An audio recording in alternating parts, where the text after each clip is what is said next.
128 constitutional amendment bill pass होगा और सबकी सहमति इसमें मिलेगी। हम यह भी जानते हैं कि हमारे प्रधानमंत्री मोदी जी, मैं उनको धन्यवाद देना चाहता हूं, जिन्होंने यह नारी शक्ति वंदन बिल लाकर जो रिजर्वेशन का विषय काफी लंबे अंतराल से चल रहा था, उसको एक निर्णायक मोड़ पर लाने का प्रयास किया है। इसके लिए मैं जहां उनको धन्यवाद देता हूं, वहीं जो उन्होंने नारी के सशक्तिकरण के लिए, एम्पावरमेंट के लिए जो पिछले 9 साल में कार्य किए हैं, उसके लिए भी मैं उनको धन्यवाद देता हूं, जिसने भारत की नारी को सुधारने में और उसकी दशा और दिशा और आगे मजबूती से समाज में बढ़े, इसके लिए बहुत ही कारगर कदम उठाए हैं। और उसी कदम में यह कदम भी एक बहुत महत्वपूर्ण कदम है, जिससे नारी का सशक्तिकरण होगा और नारी को ताकत मिलेगी। शब्दों के बारे में कई लोगों का अपना अपना वक्तव्य हो सकता है, लेकिन नारी शक्ति वंदन विधेयक, ये नारी शक्ति वंदन, यह शब्दावली ही अपने आप में हमारी सरकार की, हमारे प्रधानमंत्री जी की और हमारे समाज में महिलाओं को देखने के दृष्टिकोण को स्पष्ट करता है और एक दिशा देता है। सभापति जी, मैं यहां यह भी कहना चाहता हूं कि हम सब लोगों के मन में कुछ धारणाएं बन गई हैं, और वो धारणा यह बनी है कि जैसे हम महिलाओं पर कोई कार्य कर रहे हैं तो कुछ एहसान कर रहे हैं। अगर हमने महिलाओं के सशक्तिकरण के लिए कुछ किया तो हम कुछ ऑब्लाइज कर रहे हैं। मैं यहां स्पष्ट करना चाहता हूं कि भारत की संस्कृति में महिलाओं का बहुत बड़ा स्थान रहा है। ये हमारा और आपका नहीं, ये हमारे पूर्वजों ने, हमारी संस्कृति ने महिलाओं को जिस तरीके से समाज के में प्रतिस्थापित किया, वह बताता है कि हमेशा ही हमारी संस्कृति में महिलाओं का स्थान उज्जवल रहा है। इसलिए वो पिछड़े हैं, वो असहाय हैं, वो अबला नारी, ये शब्दावली हमारी नहीं रही है। और हमने नारी को शक्ति के रूप में देखा, देवी के रूप में देखा और समाज को दृष्टि देने वाली। और इसीलिए प्रधानमंत्री जी जब कहते हैं विमेन एम्पावरमेंट, तो वो हमेशा विमेन लेड डेवलपमेंट की बात करते हैं। और उन्होंने G20 में भी दुनिया को बताया that it is not only women empowerment, it is a women-led development. यह भारत की सोच को प्रतिपादित करते हुए दुनिया के सामने रखने का काम हमारे प्रधानमंत्री मोदी जी ने G20 के माध्यम से भी किया है। मैं जब भारतीय संस्कृति की बात करता हूं, तो भारतीय संस्कृति में नारी का स्थान अगर हम देखें तो आर्थिक स्वायत्तता में हमेशा उसका स्थान रहा। उसके सामाजिक जीवन में आर्थिक स्वायत्तता रही। अध्यात्म से लेकर अध्यापन तक नारी का विशेष योगदान रहा है। और अगर हम हड़प्पन काल की भी बात करें, तो वो जो कांस्य की मूर्ति डांसिंग गर्ल है, वह बताता है कि हमारे समाज में महिलाओं को कितनी स्वतंत्रता थी और कितना इंडिपेंडेंस था, यह भी उसमें से दर्शाता है। यह दीगर बात है कि कुछ हमारे, जब हम गुलामी के काल से गुजरे, मेडिवल पीरियड से गुजरे, तो उस समय पर्दा सिस्टम से लेकर के महिलाओं का जरूर कुछ जो उत्थान का स्थान था उसमें कमी आई, लेकिन भारतीय संस्कृति में उसे हमेशा ऊर्जा का स्थान दिया गया, देवी का स्थान दिया गया, शक्ति के रूप में देखा गया। और हमारे यहां शब्दावली भी वैसी है, गौरी शंकर, गिरजा शंकर, भवानी शंकर। सीताराम, राधे श्याम। अब हमको दुनिया समझाए लेडीज फर्स्ट। ये हमारे साथ एक तरीके से मजाक नहीं तो और क्या है। हमारी संस्कृति को समझने की आवश्यकता है। और वैदिक काल में भी विदेशियों की कोई कमी नहीं थी। वैदिक काल में भी अगर हम देखें तो अगर जब शास्त्रार्थ आदि शंकराचार्य जी के साथ जब मंडन मिश्र जी का हुआ तो आप जानते हैं उसमें न्यायाधीश कौन था?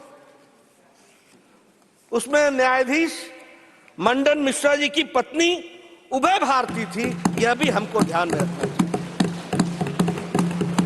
उसी तरीके से यजुर्वेद काल में महिलाओं को बराबर का स्थान दिया गया और कहा गया कि राजा अगर न्याय प्रेमी है तो रानी भी न्याय प्रेमी होनी चाहिए। इतनी दूर की सोच रखी गई थी। यह भी हमको ध्यान रखना। उसी तरीके से 4th सेंचुरी में, 4वीं सेंचुरी में प्रभावती गुप्त जो इंडियन हिस्ट्री में प्रथम राज्य इन्होंने किया, वह बताता है कि महिलाओं का कितना गौरवमय इतिहास रहा है। रानी जीजाबाई जो मराठा रानी के रूप में जानी गई, उनका जो गाइडेंस थी, उनका जो डायरेक्शन था, उसने छत्रपति शिवाजी को हिंदवी स्वराज्य बनाने के लिए प्रेरित किया। यह भी हमको ध्यान में रखना चाहिए। अहिल्याबाई होलकर जी को हम सब लोग जानते हैं अध्यात्म की दुनिया में, और उसके साथ साथ जिस तरीके से उन्होंने मंदिरों का नवनिर्माण किया, वह बताता है कि महिलाओं का हमारे सामाजिक और हमारे आध्यात्मिक जीवन में किस तरीके का स्थान रहा है।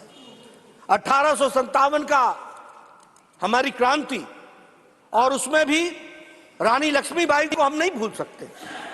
उनका नेतृत्व हम भूल नहीं सकते। और यहां हमारे संविधान सदन में जो कित्तूर रानी चेन्नम्मा जी की जो मूर्ति है, वह संविधान सदन में सुशोभित होकर के वह भी भारत की गाथा और महिलाओं की गाथा बताती है। पोर्चुगीज के खिलाफ अगर कर्नाटक के महारानी अब्बक्का ने अगर लड़ाई लड़ी, तो वह भी एक अपने आप में गाथा बताती है कि महिलाओं ने किस तरीके से हमारे विकास के लिए काम किया है। मैं ये भी बोलना चाहूंगा कि मॉडर्न टाइम्स में भी, आज के युग में भी, अगर क्षति जो है वो महिलाओं की क्षति है। 21वीं शताब्दी जो है वह महिलाओं की शताब्दी है। और फिर चाहे ज्ञान हो, चाहे विज्ञान हो, चाहे मिलिट्री एजुकेशन हो, चाहे सैन्य सुरक्षा हो, चाहे अर्थ जगत हो, हमें खुशी है कि आज हमारी भारत की महिलाएं अपने आप को लीडिंग रोल में लेकर के आई हैं और उन्होंने अपने आप को प्रतिस्थापित किया है और सम्मानित स्थान पर लेकर के आई हैं। It is not only the presence but it is the position. वह सम्मानित स्थान जो उनको मिला है, जो उन्होंने हासिल किया है, यह बताता है कि भारतीय नारी किस तरीके से उन्होंने अपना योगदान किया है। आज सॉफ्टवेयर की दुनिया में 21% हमारी महिलाएं हैं जो लीडिंग रोल में हैं। आज हम अगर इसरो की बात करें, जिसके बारे में कल परसों जयराम रमेश जी चर्चा कर रहे थे, उसमें अगर हम साइंटिस्ट देखें तो फिर चाहे मार्स मिशन हो, चाहे चंद्रयान हो, चाहे आदित्य L1 हो, इन सब में महिला साइंटिस्ट का बहुत बड़ा योगदान है। इसको भी हमको ध्यान में रखना। और अगर हम कहें तो सरकार की सत्ता में भी आजाद भारत में 12 मुख्यमंत्री महिलाएं बन चुकी हैं इस आजाद भारत में। इसको भी हमको ध्यान रखना है। बहुत से ऐसे देश हैं जिन्होंने वोटिंग राइट्स पाने के लिए एक लंबा संघर्ष किया। महिलाओं ने सिर्फ फ्रेंचाइज पाने के लिए बहुत लंबा संघर्ष किया। किसी ने आधी शताब्दी तक संघर्ष किया, किसी ने पूर्ण शताब्दी तक संघर्ष किया, लेकिन ये हमारा सौभाग्य था कि हमको फर्स्ट जनरल इलेक्शन में महिलाओं को बराबर का स्थान दिया गया। ये हमारी सोच दर्शाती है। और ऐसा नहीं है, सबका योगदान। 1931 में सरोजिनी नायडू जी ने ब्रिटिश प्राइम मिनिस्टर को चिट्ठी लिखी थी और उसमें कहा था कि हमें फ्रेंचाइज मिलना चाहिए, और उस उन्होंने वाक्य लिखा था, we do not want to be nominated, we want to be elected. तो इस तरीके से अगर हम देखें तो हर दृष्टि से महिलाओं का एक विशेष योगदान रहा है। और हमें यह भी सौभाग्य है कि बहुत देशों से पहले हमें प्रधानमंत्री भी महिला इस देश को बहुत पहले मिल गई, कई अन्य देशों से पहले। इसलिए हमारा नजरिया बेचारा, अबला, बेचारी नारी ऐसा कभी नहीं रहा। हमेशा हम लोगों ने उनको एक विशेष स्थान देकर के उनको आगे बीजेपी बढ़ाने के अध्यक्ष इंडिया टीवी हर वक्त हर जगह डाउनलोड करने के लिए सर्च करें India TV news Google play store या ऐप स्टोर पर।